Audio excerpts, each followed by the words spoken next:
Welcome to Bond and Bondage Helpline, where we untangle human emotions. No safe word required.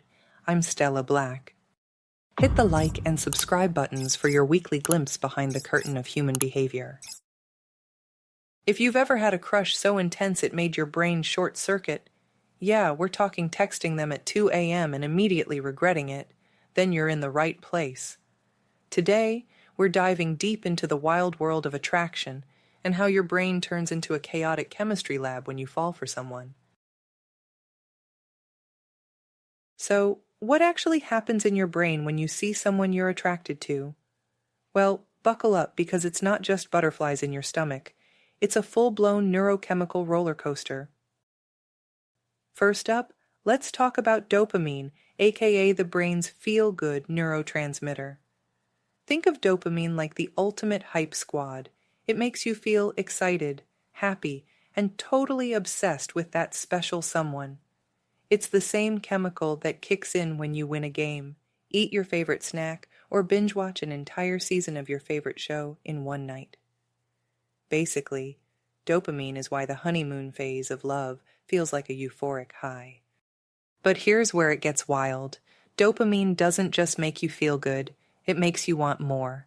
Ever found yourself refreshing your DMs every 5 seconds, waiting for that one text? Yep, that's dopamine keeping you hooked.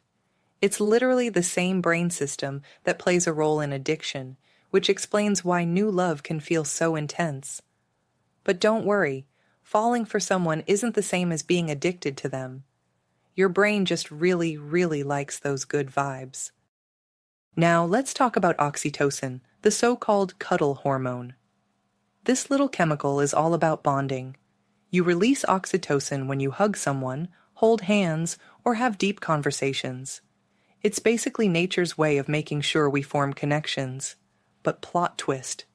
Oxytocin isn't all about love and warm fuzzies. Oxytocin is actually a double-edged sword. Sure, it strengthens emotional bonds, but it can also heighten feelings of attachment to the point where we start idealizing our partners. Ever heard the phrase, love is blind? That's oxytocin working overtime. It can make you overlook red flags because your brain is prioritizing emotional security over logic.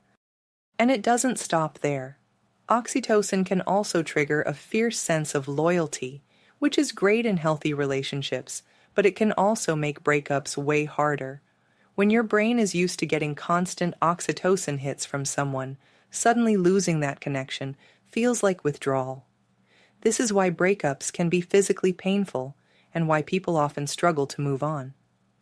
Your brain is literally craving the bond you lost. Now, here's the twist. Oxytocin can actually amplify negative emotions too. If a relationship turns toxic, oxytocin doesn't just disappear. It reinforces the attachment, making it harder to walk away. That's why people sometimes stay in bad relationships, even when they know they should leave. Their brain is clinging to the connection, even if it's unhealthy.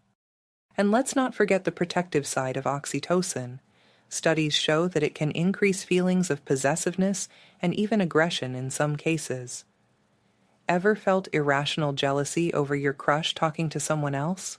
That's oxytocin playing defense, trying to guard your bond. It's like your brain's way of saying, hey, this person is important, protect the connection at all costs. Oxytocin also plays a role in long-term relationships by reinforcing trust. The more positive interactions you have with someone, the more oxytocin your brain releases, strengthening that emotional bond over time. This is why small gestures, like a kind word, a warm embrace, or just spending time together, can have such a huge impact on relationship satisfaction. It's basically the glue that keeps long-term love strong. And then, we've got the power duo, testosterone and estrogen. These two hormones influence sexual attraction and chemistry.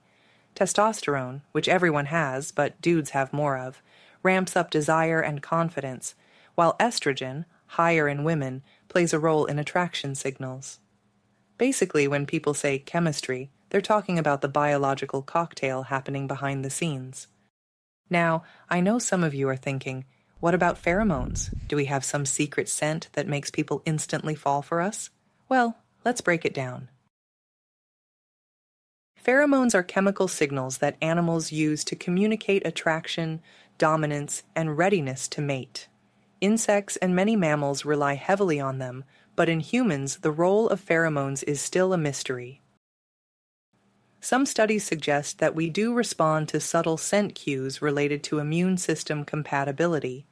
This is called the sweaty t-shirt experiment, where people were more attracted to the scent of individuals with different immune system genes. While we don't have a magic love potion scent, smell does play a role in attraction. Our natural body odor, combined with personal hygiene and even the scents we wear, can influence how others perceive us.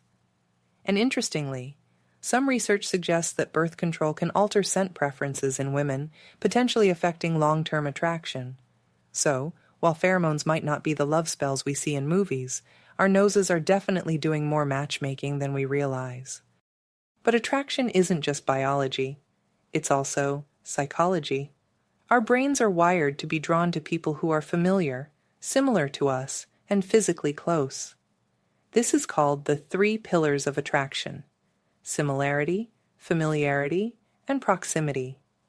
Ever noticed how you tend to develop crushes on people you see often, like classmates or coworkers?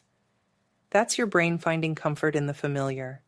So if you're waiting for your soulmate to randomly appear, you might want to start hanging out in places where you actually meet people.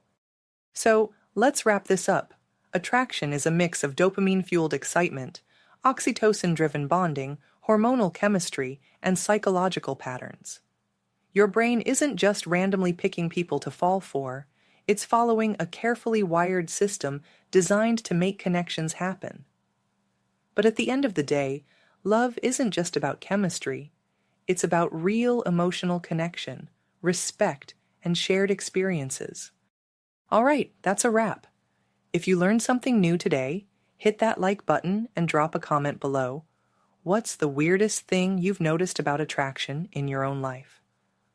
And don't forget to subscribe because we've got a deep dive on the 3 pillars of attraction coming up in 6 weeks.